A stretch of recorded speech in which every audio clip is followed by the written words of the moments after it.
नमस्कार साथियों, स्वागत है आपका पुनः क्वांटिटेटिव टेक्निक्स इन इकोनॉमिक्स की इस क्लास में। हम चर्चा कर रहे थे हरात्मक माध्य की। तो हरात्मक माध्यों की तीन श्रेणी में कैसे कैलकुलेशन की जाए इसकी हमने चर्चा की। अब हम चर्चा करेंगे हरात्मक माध्य के गुण दोषों की। पहले हम देख लेते हैं इसका प्रयोग कब होता है। यह माध्य औसत चाल, औसत मूल्य, औसत दर आदि को ज्ञात करने में प्रयोग किया जाता है। फिर इसके अच्छी बातें, गुण क्या क्या हैं।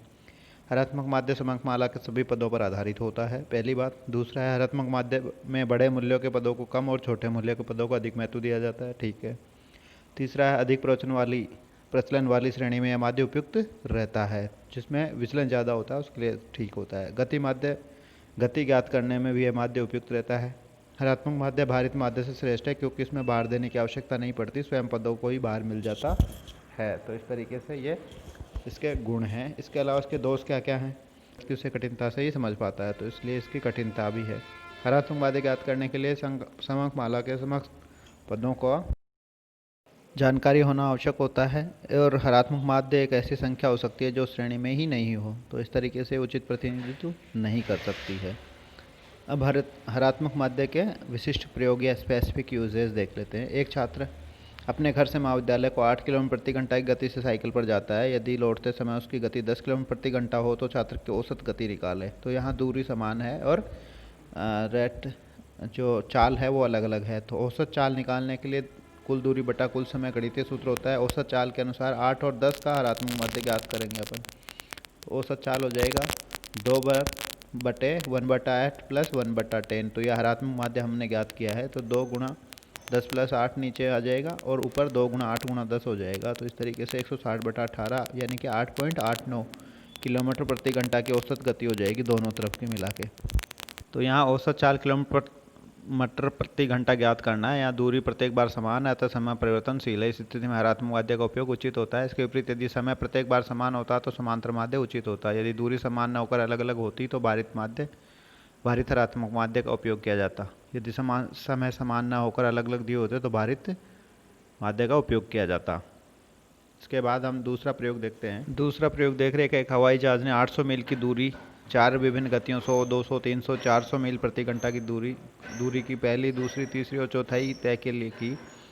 तो औसत गति मील प्रति घंटा ज्ञात कीजिए। तो हमारे पास इसमें 100, 200, 300 और 400 मील की जो है दूरी ज्ञात की है उसने, और उसको सभी में बराबर दूरियां यानी कि 200 किलोमीटर दूरी तय की है। तो इस स्थिति में अगर वो देखें तो 4 गतियां हो गई, डालना है। तो 1/100, 1/200, 1/300, 1/400 इनका टोटल लिया और फिर उसमें उनका 4 में भाग दिया।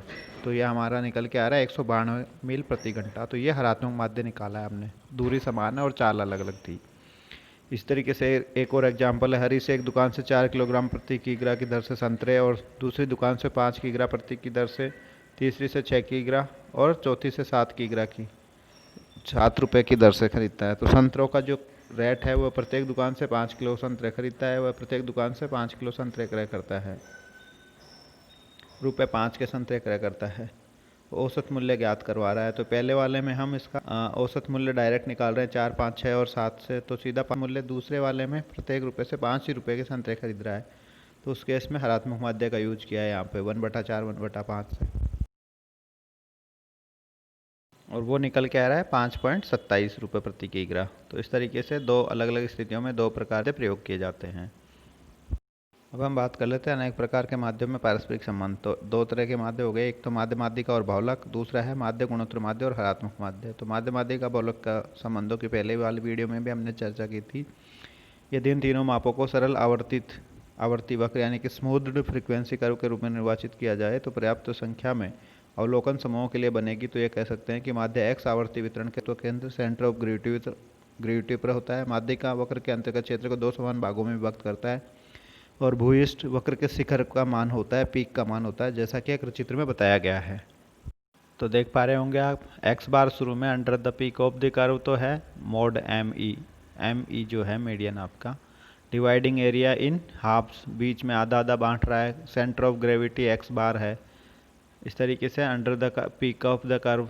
तो ये तीन अलग अलग स्थितियों में एक्स एम एक्स बार, और यहाँ पे क्या है सिमेट्रिकल होगा तो वहाँ पे तीनों बराबर की स्थिति में होंगे। तो माध्य माध्यिका भूयिष्ठ का संबंध आवर्ती वितरण की प्रवृत्ति पर निर्भर करता है। आवर्ती वितरण सममितीय है, सिमेट्रिकल या असिमेट्रिकल होगा उसकी स्थिति पर निर्भर करेगा। यदि सिमेट्रिकल डिस्ट्रीब्यूशन होगा, यदि आवर्ती वितरण में आरंभ में आवर्तियाँ नियमित क्रम से बढ़ती रहें और मध्य में अधिकतम हो जाए, उसके बाद फिर नियमित क्रम में घटने लगे, तो यह सममितीय आवर्ती वितरण कहलाएगा, यानी कि सिमेट्रिकल डिस्ट्रीब्यूशन। ऐसे वितरण का रूप घंटेकार होता है, बेल शेप्ड होता है, जैसा कि नीचे आप चित्र में देख रहे हैं, तथा उसके वक्र को एक सामान्य वक्र या नॉर्मल कर्व कहा जाता है। इस प्रकार के वितरण के संतुलन के मध्य बिंदु, वितरण के संतुलन बिंदु, मध्य बिंदु और शिखर बिंदु एक ही समान होते हैं और वितरण में मध्य में स्थित होता है। इस प्रकार जो है तीनों एक्स बार, एम माध्यिका और एम ओ यानी कि मोड बहुलक तीनों एक ही बिंदु पर होते हैं और तीनों का मान समान होता है। अब हम बात कर लेते हैं असममितीय या एसिमेट्रिकल डिस्ट्रीब्यूशन की। तो असममितीय वितरण दाईं ओर झुका हुआ राइट स्क्यूड हो सकता है अथवा बाईं ओर झुका हुआ लेफ्ट स्क्यूड हो सकता है। ऐसे वितरण में एक्स बार, एम ई और एम ओ की स्थिति निम्न प्रकार से होती है। तो जो पहले वाला आप देख पा रहे हैं, इसमें लेफ्ट साइड में लंबी पूंछ वाला है, तो इस तरीके से ये लेफ्ट स्क्यूड हो गया। तो ये एक्स बार जो है शुरू में रहेगा, एम ई यानी कि मीडियन रहेगी बीच में और एम ओ रहेगा लास्ट में।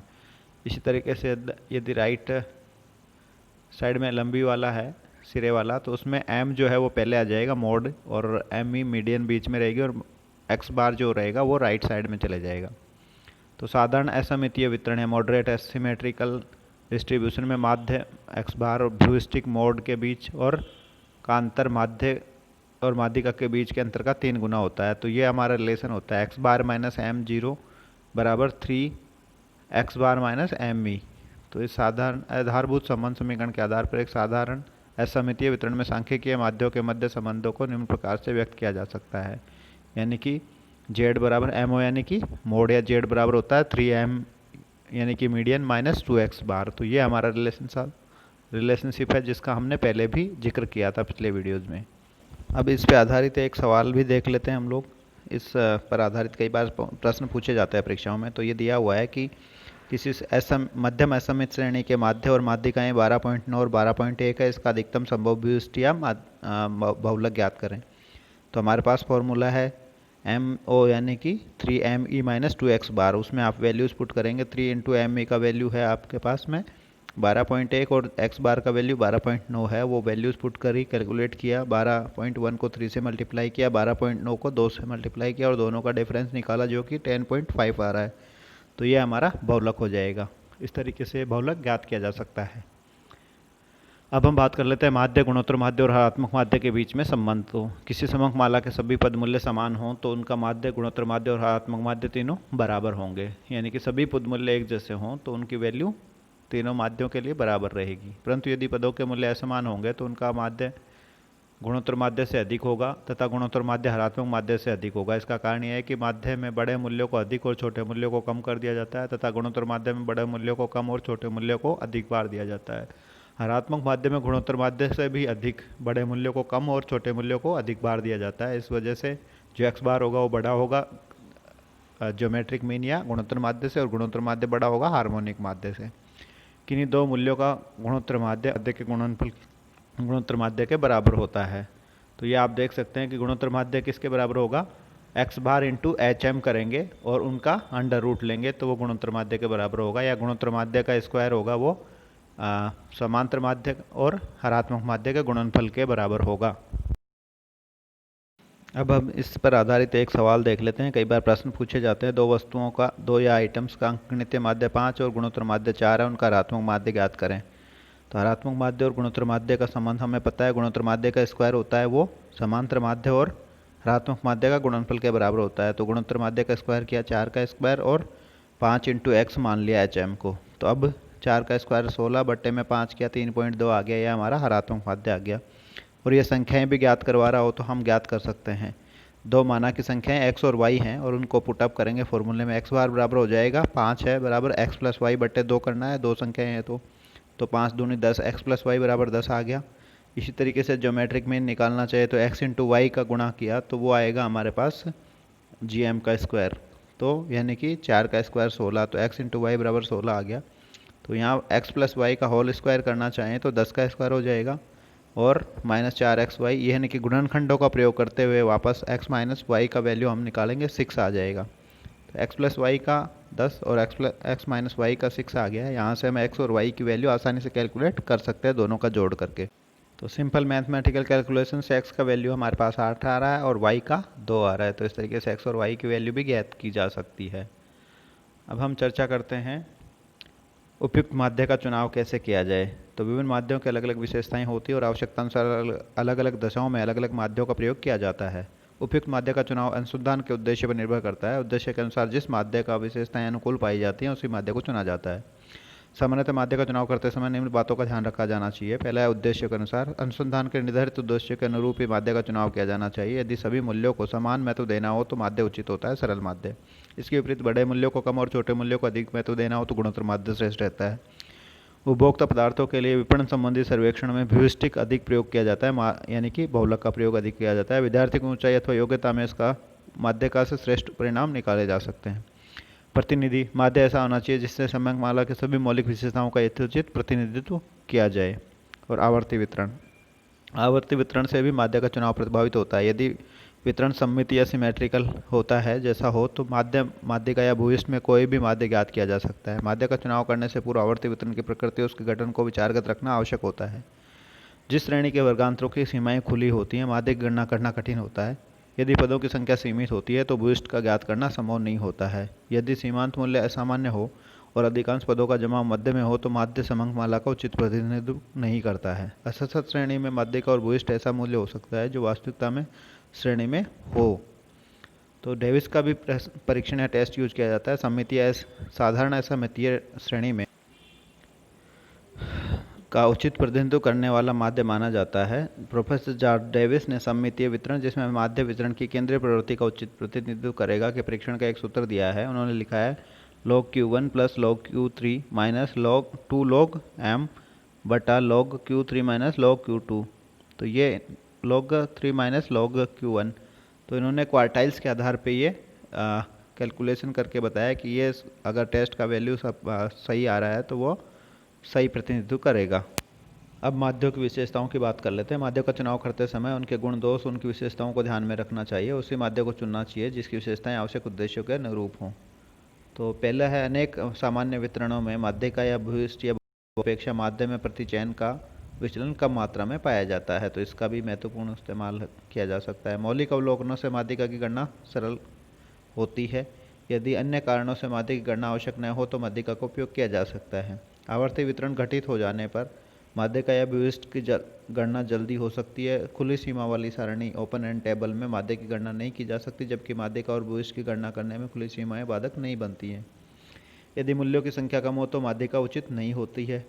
इस तरीके से माध्यिका और भूयिष्ठ चरम मूल्यों से कम प्रभावित होते हैं। गुणोत्तर माध्य हरात्मक माध्य की गणना कठिन होता है, अतः विशेष दशाओं में इनका प्रयोग किया जाना इस तरह इन माध्य की चाहिए। विशेषताओं को भी माध्यों के चयन में ध्यान रखना चाहिए। विभिन्न माध्यों के उपयोग।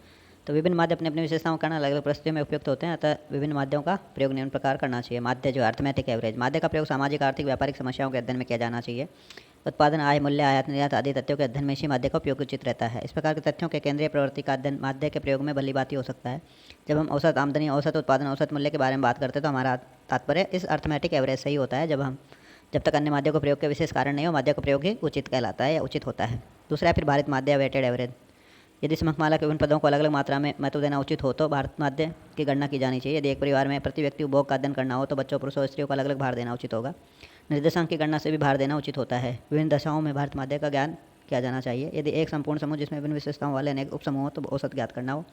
यदि विभिन्न उपवर्गों पदों के अनुपात में परिवर्तन होता रहता हो। यदि सामूहिक माध्य की गणना करनी हो। यदि अनुपातों प्रतिशतों या दरों का माध्य निकालना हो तो इस स्थितियों में भारित माध्य का प्रयोग करना चाहिए। नेक्स्ट माध्यिका। तो माध्यिका का प्रयोग उन दशाओं में किया जाता है जब तथ्य गुणात्मक प्रवृत्ति के हों, उदाहरण सहयोगिता ईमानदारी आदि के अध्ययन के लिए माध्यिका उचित माध्य है। व्यापारिक और आर्थिक तथ्यों में अस्थिरता के कारण माध्य का प्रयोग ही किया जाता है। अब है मोड या बहुलक। भूयिष्ठ या बहुलक का महत्व प्रतिदिन बढ़ता जा रहा है। जीव विज्ञान अंतरिक्ष विज्ञान का इसका प्रयोग बढ़ता जा रहा है। व्यापार उद्योग संबंधी अध्ययनों में इसका पर्याप्त महत्व है। जब कोई व्यापारी बिक्री के लिए माल खरीदता है तो वह भूयिष्ठ के आकार को वस्तुओं की अधिक मात्रा में खरीदता है। भूयिष्ठ आकार को बुशर्ट या भू आकार के जूते अधिक संबंधित व्यापारी वर्ग के लिए अधिक महत्व के होते हैं। उत्पादन की अनेक समस्याएं भूयिष्ठ के से ही संबंधित होते हैं। अनेक व्यापारिक गृह भूयिष्ठ या बहुलक मात्रा में बेची गई वस्तुओं को जानने के लिए संकलित करते हैं, आंकड़े इकट्ठे करते हैं। फिर है गुणोत्तर माध्य।